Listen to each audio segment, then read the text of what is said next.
భారతీయ జనసంఘ వ్యవస్థాపక అధ్యక్షులైనటువంటి డాక్టర్ శ్యాంప్రసాద్ ముఖర్జీ గారి వర్ధంతి సందర్భంగా ఆ మహనీయుని చిత్రపటానికి పూలమాలలు వేసి నివాళులు అర్పించడం జరిగింది. గోపురం మండల బీజేపీ అధ్యక్షులైనటువంటి పాపందర్ గారి ఆధ్వర్యంలో పెద్దలైనటువంటి వెంకన్నబాబు గారు, సత్య వెంకటరెడ్డి గారు, రావణ రాంబాబు గారు, సురేష్ గారు తదితర పెద్దలందరి యొక్క ఆధ్వర్యంలో డాక్టర్ శ్యాంప్రసాద్ ముఖర్జీ గారికి నివాళులు అర్పించడం జరిగింది.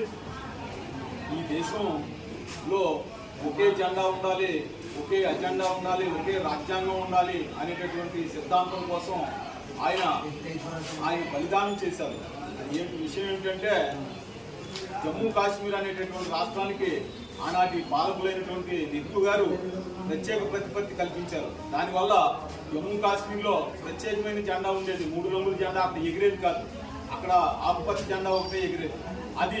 అది భారతదేశ సార్వభౌమత్వానికి గొడ్డలి పెట్టుగా భావించి, అది భారత రాజ్యాంగానికి అవమానకరంగా భావించి, ఒకే దేశం, ఒకే జెండా, ఒకే రాజ్యాంగం ఉండాలనేటటువంటి సిద్ధాంతం కోసం ఆయన కాశ్మీర్కు పాదయాత్రకు వెళితే అక్కడ ఆయనను దారుణంగా హత్య చేయడం జరిగింది.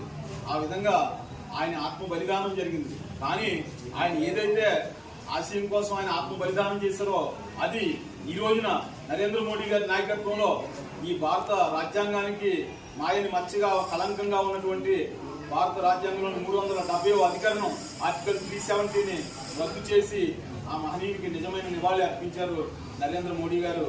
ఇవాళ